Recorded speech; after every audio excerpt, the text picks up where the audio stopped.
কৃত্ৰিম বানপানীৰ কবলত এতিয়া ডিব্ৰুগড় চহৰ আৰু কৃত্ৰিম বানপানীৰ বাবে হাহাকাৰ অৱস্থাৰ সৃষ্টি হৈছে জনতাৰ মাজত বানপানীৰ বাবে এতিয়া যাতায়াতৰ ক্ষেত্ৰত অসুবিধাৰ সন্মুখীন হ'বলগীয়া হৈছে সাধাৰণ লোক সমান্তৰালকৈ প্ৰচণ্ড যান-জঁটক লৈও এতিয়া অসুবিধাত পৰিছে ৰাইজ বানত বুৰিল ডিব্ৰুগড় চহৰ এজাক বৰষুণতে কৃত্ৰিম বানপানী এতিয়া ডিব্ৰুগড়ত যাৰ বাবে হাহাকাৰ অৱস্থা হৈছে সাধাৰণ লোকৰ ডিব্ৰুগড় চহৰৰ চৌকিডিঙিৰ পৰা থানা চাৰিআলিলৈ মূল পথত প্ৰচণ্ড বান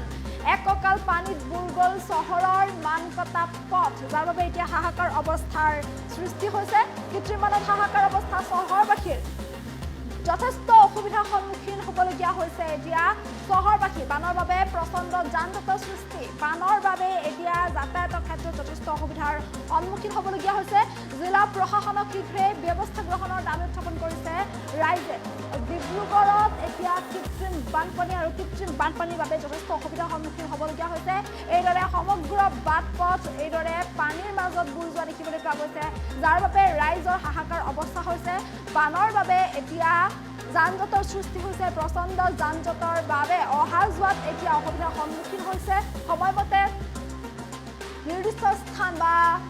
গন্তব্যস্থান গৈ পোৱাত এতিয়া পলম হৈছে যাৰ বাবে এতিয়া হাহাকাৰ অৱস্থা হৈছে সমান্তৰালকৈ যিহেতু বাটে পথে পানী তেনেস্থলত যিসকল ছাত্ৰ ছাত্ৰী আছে শিক্ষাৰ্থী আছে স্কুল কলেজ যোৱাৰ সময়ত এতিয়া হাহাকাৰ কৰিবলগীয়া হৈছে যিহেতু চহৰৰ মাজ মজিয়াত এইদৰে পানী আৰু পানীৰ বাবে এতিয়া যাতায়াতৰ ক্ষেত্ৰত যথেষ্ট অসুবিধাৰ সন্মুখীন হ'বলগীয়া হৈছে সাধাৰণ লোক ডিব্ৰুগড় চহৰৰ চৌকিডিঙিৰ পৰা থানা চাৰিআলিলৈ মূল পথত এইদৰে প্ৰচণ্ড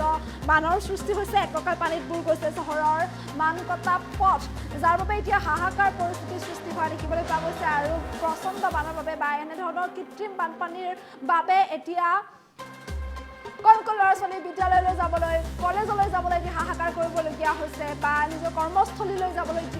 হাহাকাৰ কৰিবলগীয়া পৰিস্থিতিৰ সৃষ্টি হৈছে বানৰ বাবে এতিয়া অসুবিধাৰ সন্মুখীন হৈছে যাতায়াতৰ ক্ষেত্ৰত মুঠৰ ওপৰত ৰাইজৰ এতিয়া হাহাকাৰ অৱস্থা হৈছে সমান্তৰালকৈ এই বানৰ বাবে এতিয়া যথেষ্ট যান-জঁট সৃষ্টি হোৱা দেখিবলৈ পোৱা গৈছে আৰু তীব্ৰ যান-জঁটৰ ফলত গন্তব্যস্থান পাওঁতে এতিয়া পলম হৈ পৰিছে মুঠৰ ওপৰত চাৰিওফালে কেৱল এতিয়া পানী আৰু পানীৰ বাবে এনেধৰণৰ যথেষ্ট অসুবিধাৰ সন্মুখীন হ'বলগীয়া হৈছে অহা যোৱা কৰাৰ ক্ষেত্ৰত হওক বা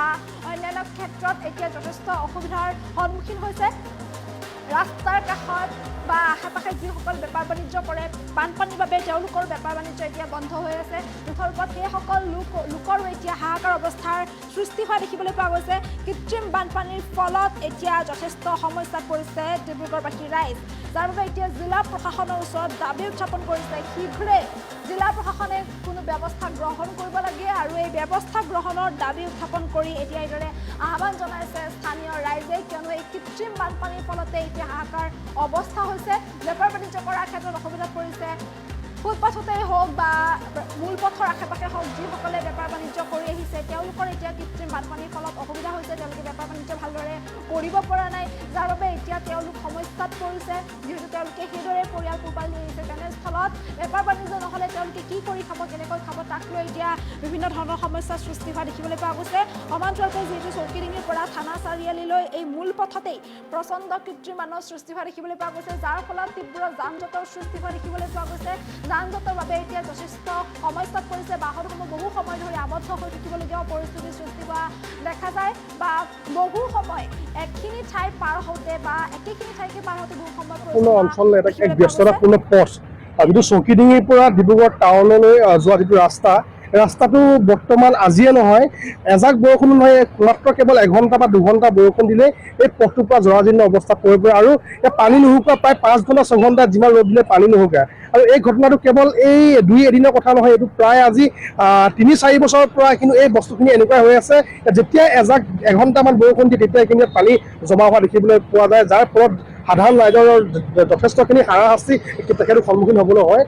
আৰু এই ক্ষেত্ৰত ক'ব লাগিব যে চৰকাৰ লোকসভা নিৰ্বাচন হৈ গ'ল সাংসদ সলনি হৈ গ'ল ডিব্ৰুগড় পৌৰসভা পৌৰ নিগম হৈ গ'ল কিন্তু তৎসত্ত্বেও কিন্তু ডিব্ৰুগড় এই